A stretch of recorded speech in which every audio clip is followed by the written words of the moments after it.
வெற்றிவேல் முருகனுக்கு அரோகரா. மண்ணானாலும் திருச்செந்தூரில் மன்னாவின்னு சொல்லி இந்த பாடலோட விஷயத்தை வந்து ரிவ்யூஸாக பண்ணி போட்டிருந்தேன். அப்போது நேற்று எனக்கு ஒரு மெசேஜ் வந்து ரிசீவ் பண்ணியிருந்தேன். திருச்செந்தூரின் கடலோரத்தில் செந்தில்நாதன் அரசாங்கம், இது தினமும் காலையில் நான் கேட்பேன், ஏன்னு தெரியல. அந்த பாடல் கேட்கும் போது அவருக்கு தனியாக ஒரு வைப்ரேஷனாக ஃபீல் பண்ணுது. இந்த பாடலை பற்றி சில அபிப்பிராயத்தை ஷேர் பண்ணுங்கள் அப்படின்னு சொல்லியிருந்தார். ஸோ இந்த வேலையில் அவருக்கு வந்து நன்றி தெரிவிச்சுக்கிறேன். ஏன்னா இந்த பாடல் மூலியமாக சில விஷயங்கள் நான் டீட்டெயிலிங் மற்ற விஷயங்கள் தேடி பார்க்கும்போது எனக்கும் நிறைய விஷயங்கள் எனக்கு வந்து கற்றுக்க வேண்டியது இருந்துச்சு. அதுவும் ஷேர் பண்ணுறதுக்கு இந்த பதிவுகளை வந்து யூஸ் பண்ணிக்கிறேன். திருச்செந்தூரில் கடலோரத்தின் செந்தில்நாதன் அரசாங்கம் பாடலோட வரிகள் யார் எழுதியிருக்காருன்னா கண்ணதாசன் அவர்கள். மியூசிக்கல் பத்துமா குன்னக்குடி வைத்தியநாதர். பாடியவர் வந்து 2 பேர் இருக்காங்க. 2 பேரும் வந்து முருகரோட பெரிய பக்தர் சொல்லலாம். ஒன்று டிஎம்எஸ், 2வது வந்து சீர்காழி கோவிந்தராஜ். ஸோ இவங்க 2 பேர் சேர்ந்து தான் இந்த பாடல் படிப்பாங்க. அதே நேரத்தில் இந்த படத்தில் வந்து ஜெமினி கணேசன் நடிப்பார். இவங்க 2 பேரும் வந்து அந்த பாடலை படித்து அந்த கோவிலில் வந்து அறமாக செலுத்துவாங்க அந்த பாடலுக்கு. எனக்கு தெரிஞ்சு முதலும் கடைசியமாக சூரசம்ஹாரமோட திரைப்படங்கள் எடுத்த படம் வந்து அந்த படம் மட்டும்தான். திருச்செந்தூரின் கடலோரத்தில் செந்தில்நாதன் அரசாங்கம். 6 படை வீடில் 2ஆம் படை வீடு தான் திருச்செந்தூர். முதல் படை வீடு பார்த்திங்கன்னா திருப்பரங்குன்றம். 6 படை வீட்டில் இது மட்டும் தான் கடலோரத்தில் இருக்கும், மற்றது எல்லாமே மலையில் இருக்கும் அப்படின்னு சொல்லப்பட்டிருக்கும். ஆக்சுவலி ஆதி ஸ்டேஜில், அதாவது இந்த திருச்செந்தூரில் இந்த கோவில் கட்டுறதுக்கு முன்னாடி இது வந்து கடல் கிடையாது. இது முழுக்க முழுக்க வந்து ஒரு மலைப்பகுதியில் தான் இருந்துச்சு. இப்போ இது கடல் என்று அழைக்கப்படுற காரணமே என்னென்னா, இந்த கடல் வந்து ஒரு 5 நாடுகளுக்கு சம்மந்தப்பட்டது. இது வந்து பே ஆஃப் பெங்கால் சொல்லப்பட்டிருக்கு. மலைமேட்டிலேருந்து ஊத்து நதிலாம் வருதுல, இதெல்லாம் வந்து அடங்குற ஒரு இடம் இருக்கும்ல. இதே போன்ற 5 நாடுகள், தமிழ்நாடு, அதாவது India, Myanmar, Indonesia, Bangladesh, Sri Lanka, இந்த 5 ஊர் வந்து அவங்களோட நதிகள் வந்து ஒரே இடத்துல அமையதில் அதுதான் பே ஆஃப் பெங்கால் சொல்லப்படுது. உலகத்திலே 2வது பெரிய பேனா இந்த பே தான். இந்த கடல், அதாவது இந்த மலை பகுதியில் வரப்போகிற இந்த தண்ணி வந்து கடலோட கடக்கும் போது இது கடல் நீராக மாறுது. இந்த பகுதி வந்து முன்பு காலத்தில் வந்து, அதாவது முருகரோட காலத்து 2000 வருஷத்துக்கு முன்புள்ள காலத்தில் பார்த்தீங்கன்னா இது வந்து ஒரு மலைப்பகுதி. அதுக்கப்புறம் தான் அது வந்து தண்ணியாக ஏறி கடலாக வந்து சேர்ந்துருக்கு. பிறகு இந்த திருச்செந்தூர் முருகர் கோயில் வந்து எந்த ஒரு நிலநடுக்கமாக இருந்தாலும் சரி, சுனாமியாக இருந்தாலும் சரி, இந்த கோவில் வந்து தாக்கவே போகிறதில்ல. ஏன்னா அந்த அளவுக்கு கான்ஸ்ட்ரக்டிவாக கட்டப்பட்டிருக்குன்னு அப்படின்னு உறுதியாக சொல்லப்பட்டிருக்கு. அதோட புராணமும் இருக்குது. திருச்செந்தூர் முருகருக்கு வந்து 2 விஷயம், அம்சமான விஷயம் இருக்கும். ஒன்று, ஆவணி மாசி நடக்கிற இந்த விழா. பிறகு 2வது விஷயம் பார்த்தோம்னா ஐப்பசி திங்கள். இது 2மே வந்து முருகருக்கு, அதாவது திருச்செந்தூர் முருகருக்கு பெரிய லெவலில் ஒரு 10 நாளைக்கு வந்து ஒரு பெரிய விழாவாக நடந்துருக்கும். இப்போ கூட அந்த விழா ஓடிக்கிட்டு இருக்கு. ஸோ இந்த விழாவில் வந்து குறிப்பாக ஒரு நாள் வந்து முருகருக்கு வந்து 3 வகையான அலங்காரம் பண்ணி கொண்டு வருவாங்க. ஒன்று சிகப்பு அலங்காரம், 2வது வெள்ளை அலங்காரம், 3வது பச்சை அலங்காரம்.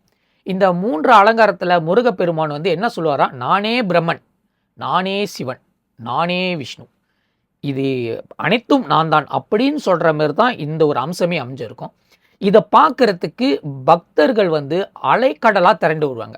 ஸோ அதனால தான் அந்த பாடல் வழியில் சொல்லியிருப்பாங்க, கோவில் அருகில் பார்த்தீங்கன்னா தலையா, அதாவது தலையா இல்லாட்டி கடல் அலையா அப்படின்னு கேட்டிருப்பாரு. ஏன்னா நீங்கள் அந்த சூரசம்ஹார நாட்கள் நீங்கள் பார்த்தீங்கன்னா நிற்கிறதுக்கு கூட இடம் இருக்காது. அவ்வளோ லட்சக்கணக்கான ஆட்கள் இருப்பாங்க. இடத்துல கோடிக்கணக்கான சொல்லலாம்.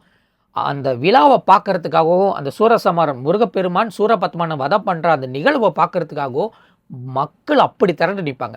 அதுவும் அந்த கடற்கரை இடத்துல மணலே தெரியாத அளவுக்கு மக்கள் நிற்பாங்களாம். அவ்வளோ பேராக இருப்பாங்க.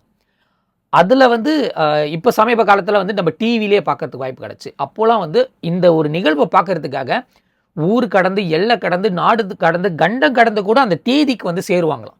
அவ்வளோ ஆள் இருப்பாங்களாம். அது விசேஷமாக பார்க்கப்படுற ஒரு விஷயம். ஸோ அதனால தான் அந்த பாடல் வரியில் கான்ஸ்ட்ரக்டிவாக போட்டிருப்பாங்க இந்த விஷயத்தை. இந்த சிறப்பான நாளில் வந்து பக்த பெருமக்கள் சில பேர் என்ன செய்வாங்க, முடிக்காணிக்கை கொடுப்பாங்க, காவடி எடுப்பாங்க, பால் குடம் கொடுப்பாங்க. அவங்கள பொறுத்த வரைக்கும் முருகனுக்கு அந்த நாளில் செய்கிறது வந்து ஒரு விசேஷமான காலகட்டமாக தான் இருக்கும் அப்படின்னு சொல்லிட்டு அதில் வந்து அவங்களோட பிரார்த்தனையும் அவங்கள வேண்டுதலும் வைப்பாங்க. கண்டிப்பாக திருச்செந்தூர் முருகர் கோயில் பார்க்காதவங்க இந்த ஆலயத்தை கண்டிப்பாக பார்த்தே ஆகணும். குறிப்பாக சூரசம்ஹார மூர்த்தியை நீங்கள் பார்த்தே ஆகணும். திருச்சியில் இறங்குனீங்கன்னா விதின் 2 ஹவர்ஸில் இந்த ஆலயத்துக்கு வந்துட்டு திருப்பி திருச்சியிலேருந்து கேளுக்கு வந்துடலாம்.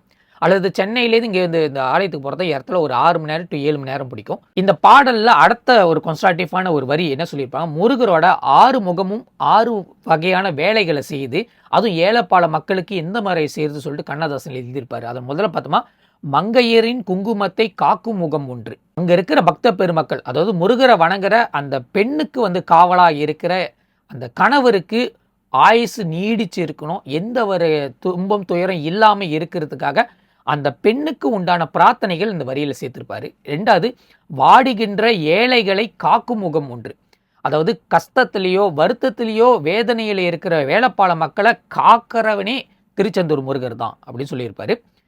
3வது அடியில் பார்த்தீங்கன்னா, சஞ்சலத்தில் வந்தவரை தாங்கும் முகம் ஒன்று. அதாவது மனக்குழப்பத்தோட வரவங்களுக்கு ஏதோ ஒரு மைண்டில் ஓடிக்கிட்டு இருக்கும், இந்த பிரச்சனை இருக்கும் அந்த பிரச்சனை இருக்கும், இதெல்லாமே குழப்பமாக இருக்குது, மனசுக்கு வந்து வருடுது அப்படின்னு நினச்சி வர்றவங்களுக்கு கண்டிப்பாக முருகர் வந்து கைத்தாங்களாக வந்து காப்பாற்றுவார்னு சொல்கிறேன். அந்த முகத்தையும் பற்றி பேசியிருப்பார்.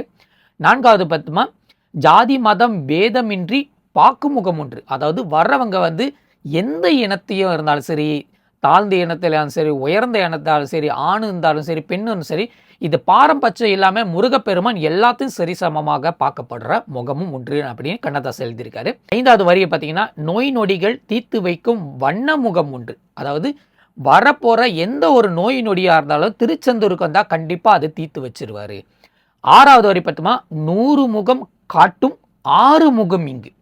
அதாவது முருகப்பெருமான் வந்து 100 முகமாக வந்து 100 பிரச்சனைகளை தீர்க்க வந்த 6 முகம் கொண்டவன் தான் முருகன் அப்படின்னு இந்த பாடல் வரிகளை அழுத்தமாக சொல்லியிருப்பாரு. கந்த பெருமானை நினைச்சு செந்தில்நாதனோட அரசாங்கத்துக்கு, அதாவது திருச்செந்தூருக்கு வந்தா எந்த ஒரு நோய் நொடியா இருந்தாலும் தீங்கிறோம், எந்த ஒரு மனம் பிரச்சனை இருந்தாலும் தீங்கிறோம், எந்த ஒரு பணம் பிரச்சனையாலும் தீங்கிறோம், குழந்தை பாக்கியம் இல்லாட்டி கூட அதுவும் நீங்கிறோம், பிறகு திருமண பாக்கியமா இருந்தா கூட இது இந்த இடத்துல வந்து அமைஞ்சிரும் சொல்ற அவ்வளோ விசேஷமான திருச்செந்தூரோட பாடல் வந்து அவ்வளோ கன்ஸ்ட்ரக்டிவாக கண்ணதாசன் எழுதியிருப்பாரு. இது அழகாக டெலிவர் பண்ணது TMS சவுந்தரராஜனும் மற்றும் சீர்காழி கோவிந்தராஜ் டெலிவர் பண்ணி குன்னக்குடி வைத்தியநாதன் அவரோட மியூசிக்கில் இந்த ஒரு பாடல் வந்து கேட்கறது மிகப்பெரிய விசேஷமாக தான் கருது. மீண்டும் ஒரு விண்ணப்பத்தை வைக்கிறேன். 6 படை முருகர் வீட்டில் திருச்செந்தூர் முருகர் கோயில் மிகப்பெரிய விசேஷமாக தான் இருக்கும். உங்களுக்கு அந்த பாக்கியம் வந்து கை கூடுன்னு முருகப்பெருமானே வந்து அருளாக்கோட உங்களை அழைப்பார்.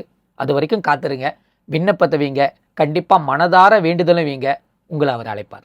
வேலுண்டு வினை இல்லை, மயிலுண்டு பயம் இல்லை, கந்தனுண்டு கவலை இல்லை முருகா. வெற்றிவேல் முருகனுக்கு.